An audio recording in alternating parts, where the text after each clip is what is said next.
got a lot to talk about today, so get in here. This is Jack with Cosmic Road. I talk about UFOs and the paranormal. Please hit like and subscribe and let me know what you think in the comments below. Okay, so we're all awaiting eagerly the results of the SCIF meeting with Tim Burchett and other members of the House Oversight Committee, hopefully getting access to a lot of the David Grusch material, whatever the IG is willing to share with him. But let's find out what Tim expected to get out of it before he actually went into the meeting. So here is Tim. I expect to walk out and be completely disappointed once again.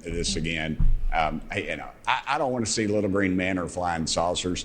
I just want to know where they're spending the tens of millions of dollars on a subject they say doesn't exist, and yet they're spending this money. The American public has a right to know. Congress constitutionally has a right to know. You have unelected bureaucrats once again dictating to the elected body what to do, and we take it. We don't have the guts. We ought to cut their funding out. We ought to do what we're entitled to do as a Congress. But again, the big boys, the lobbyists, the defense industry, what have you, they have their hooks in all of this, and they're not going to allow us to see anything. It's so compartmentalized now, it'd be hard to get the truth. But this bunch, again, will just be there to confuse us and further frustrate me. Don't frustrate Tim, and I do want to see the UFOs and little green men. I don't care what color they are, if they're purple, if they're green, or if they're orange. They got polka dots. I want to see those guys. So pony up with the little guys and also the UFOs. But you know, Tim, of course, is right. It's so compartmentalized, and they don't want to share this stuff, obviously. So we'll see what he can get out of them. You know, at least the IG seems to be an ally of sorts of David Grusch and is allowing some of this information to get out. So what will he share with Tim? Will we find out tomorrow? How much of what they discover will they be able to talk about? Will it shut them up even more because now their hands are tied about what they can talk about? That's what I'm worried about.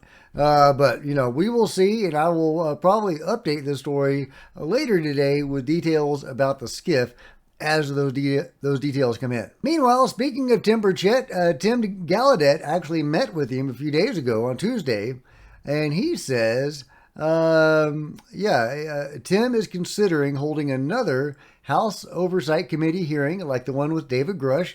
Man, I really hope that happens and that he's able to bring forth some of those witnesses that David interviewed. For me, I think that's the best path forward. I would love to see that happen. He says, number 2, mandating U.A.P. reporting by commercial pilots. Okay, well, we definitely need that. Giving Aero more authority and ammunition.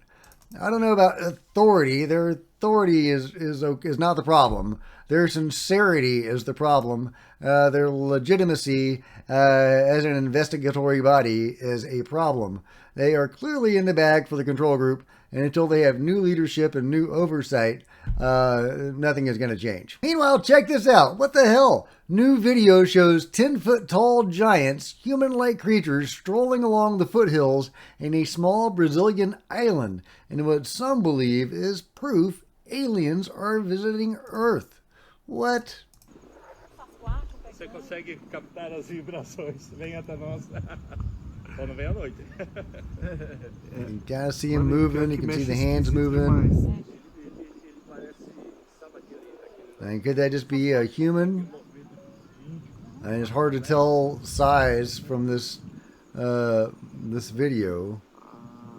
I mean, it kind of looks like a guy just looking at his cell phone. I don't know. Okay, are y'all seeing anything that how do we know that's 10 feet tall? Even if this is legit footage, how do we know that it's actually 10 foot tall? You know, I don't know, but this video has been making the rounds and I wanted to share it with you. Let me know what you think. Yeah, the New York Post actually did an article about it. New video shows 2 giant human-like creatures strolling along the foothills of a small Brazilian island in what some believe is proof aliens are visiting Earth. One of the 10-foot-tall beings appears to take in the sights an island 2 miles off the coast of southeast Brazil, as another stands closely behind. The footage shows. They stand confidently at the top of the hill, which locals say is difficult to reach, with the shrubbery barely reaching their knees. The pair could be seen swinging their arms in an eerily human-like manner, but enough to convince eyewitnesses that they weren't watching aliens. Interesting. Okay, let's enter the immersive reader. That was getting annoying. But yeah, look at the way he moves. It's really weird. Look at the size of those pasts. It's very fast. The video generated even more traction once it made its way onto social media, which had blown up just days earlier after Floridians similarly claimed that 10-foot-tall aliens had been strolling through a Miami mall. Interesting. Is there a connection? Are they the same beings? A lot of people still think Miami is all a hoax and a fraud. And I don't know what to think about Miami. All of those, people relating their accounts could be completely making up what they're saying. However, the other stuff, the police response, possible flights being shut down, really makes me think there's some there. But, I know not everybody agrees. For me, it's enough to see the speed with which this creature goes down the hill. Anyone who has done trails on hills like this knows that you don't go down a hill like this in 1 to 2 minutes. Okay, all right, there he is. He's going behind a house. The way they move reminds me a lot of the Men in Black critters. I guess that's from the movie. One wrote, "One thing I do know, I will never step there again." Other more skeptical users threw in their 2 cents, claiming the creepy video was likely just a result of forced perspective. Totally could be. Even the Brazilian government joined in on the fun, though they notably did not confirm whether the giants were tourists from another country or another planet. Surreal. Okay, well, there you go. There is the story about the giant aliens in Brazil. Meanwhile, we have some new information on the Squid video released by Jeremy Corbell. This gentleman was actually able to see the full 17-minute long footage. Did you see the full 17 minutes? Yes. And so what else is there in the video that we haven't seen? Not a whole lot. All I can say about that is towards the end, it seemingly just continued off into the distance. And it got smaller and smaller, whether that's because the sensor was zooming out or it was moving off into the distance, but it got seemingly far enough away to where they couldn't see it anymore, whether it dropped into the water or it just continued over the lake, because there's a lake next door of the base that we were at. But at no point towards the end of the video did where you could see it drop into the water and then shoot off into the sky like there have been some claims. That never happened. Okay, so some discrepancies there between his account and Jeremy's account. Of course, Jeremy, I don't think, was ever able to see the full thing. He was only able to get the summary of it from other people. In any case, the Squid video is legit. It's not a smudge on the screen. It is a legit UFO of some crazy variety. I mean, I don't know what the hell that thing is. But it's not the only one. That's the interesting thing. There have been Squid videos seen for years. I gave a couple of them to you yesterday. Here's another one. In 1954, flying jellyfish followed at BOAC Stratocruiser at 19,000 feet above Goose Bay in Canada. Check that out. The crew of a British airliner reported the plane was followed last night for 80 miles by 7 weird flying black objects near Goose Bay, or Goose Ba Labrador. Captain James Howard, pilot of the New York to London airliner, said the mysterious escort vanished when a U.S. Air Force fighter plane came up to investigate. Interesting. The U.S. Air Force was involved with UFOs even back in the 50s, of course. The British Overseas Airways Stratocruiser was at 19,000 feet when the objects appeared. They flashed into sight suddenly and obviously were not aircraft as we know them. Captain Howard said all appeared black, and I will swear they were solid. They might have been 5 miles away. They stayed with us 18 minutes. there was a big central object which appeared to keep changing shape. Flying jellyfish, we dubbed it. Sometimes it was wedge-shaped, sometimes like a dumbbell, sometimes like a sphere with a tail-like projections. The 6 smaller objects dodged about, either in front of or behind. All 10 members of the crew agreed with his description, as did those of the 51 passengers who were awake at the time of the sighting.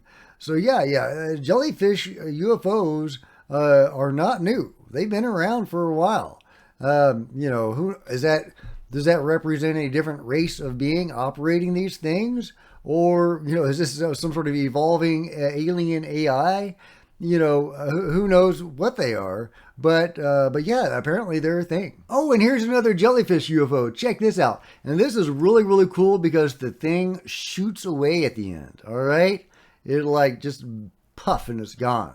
But you can actually see it when it's slowed down, shoot away. But yeah, there's another jellyfish UFO. It looks like it just blinks out of existence, but it doesn't. Check this out. Okay, here we go. Image stabilization, shake reduction. Thank you. Okay, here we go. All right, watch. Watch this. Look at that. Look at that. It just takes off. Oh my God. I love it. That's crazy. That's crazy. All right. Oh, thank you, Luna Cognita. But here it is. There's the stabilized version of it. Again, it's only 16 seconds long, but you can clearly see this jellyfish-like structure. Is that similar to the one released by Jeremy Corbell? Do you think that's CGI? I don't know, but to me it looks very legit. But if true, obviously, this is another example of jellyfish UFOs. Okay, check this out, guys. You want to know about cattle mutilations? Well, what happens when cattle mutilations go wrong and they drop the cow? Well, we're about to find out. Yeah, the cow's okay. He's freaked out, but he's okay. In case you missed that, the cow dropped through the roof of this building. Okay, so just wait for a second. Boom! Cow drops through the roof of the building.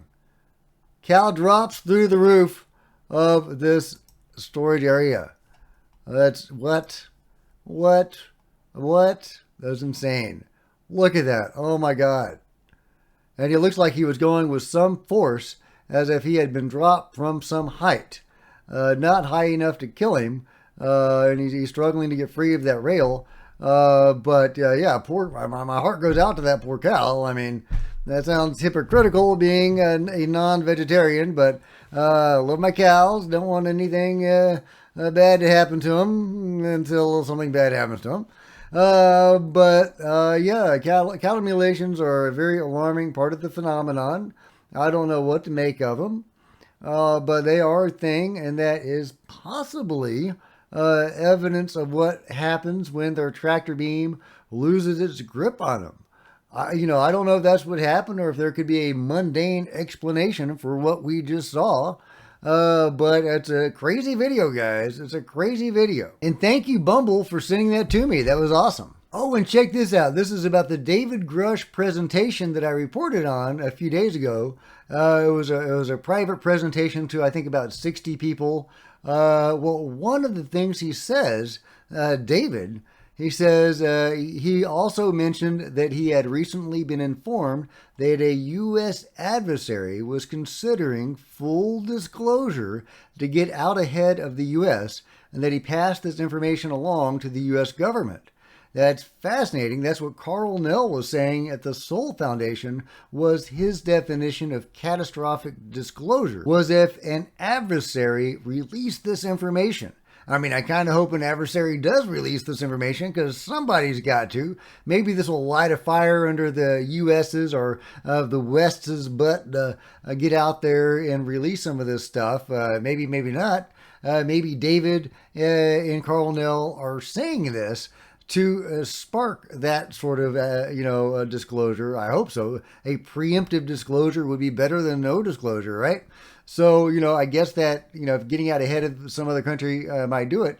But again, I hope it is not another country that does it, because if it does, then so many people will say it's disinformation. If it comes out of China or Russia, a lot of people are going to say, oh, that's Chinese or Russian disinformation. He also said that we wouldn't be surprised by what NHI look like, such as they look like the typical gray and they aren't sure where these beings have come from. There is also a chance that they are extra-dimensional, but that it could also seem this way because of the tech they use rather than them actually being extra-dimensional. So, very interesting stuff. Meanwhile, the U.S. is going back to the moon. That's right, the U.S. is embarking on a return to the moon. The United Launch Alliance's Vulcan rocket launched successfully on Monday, 8th January, carrying a lunar lander named Peregrine from a commercial company, Astrobotic. Aboard that lander are 5 science payloads from NASA designed to collect in situ lunar data. In situ. The first NASA instruments ferried to the moon since the Apollo era ended in 1972, over 50 years ago. The launch marks the first of NASA's commercial lunar payload services. NASA collaborations with commercial companies to transport NASA science instruments to the moon and test space exploration technology. So there you go. You think they're going to run into any ETs up there? I don't know. Let me know what you guys think. Last but not least, here's some encouraging words from the Wall Street Journal. The UFO movement sees otherworldly growth. Ha ha ha ha. For many years, the Connecticut chapter of America's largest UFO research group investigated alien life on Earth from the shadows. That wasn't by choice, it was because almost nobody ever came to meetings in a suburban basement just outside of Hartford. But times are changing. The ranks of MUFON are swelling from 6 to nearly 100, and meetups are happening in broad daylight. Oh my God!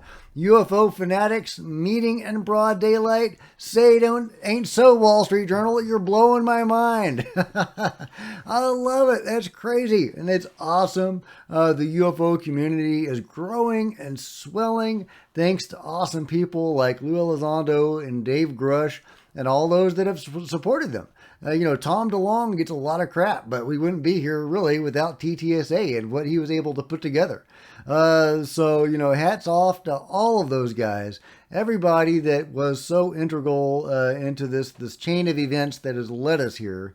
From James Lukatsky to Leslie Kean and Ralph Blumenthal, to Lou, all those guys, that whole long chain of people that have brought us to this brink, and we wouldn't have gotten here without if a single one of them hadn't done what they've done. So hat tip to each and every one of you guys, and also to the phenomenon itself for revealing itself very obviously and blatantly and personally to James Lukatsky. I can't say his name, James Lukatsky, all those years ago on Skinwalker Ranch. It made a personal appearance to James, which sparked this whole thing.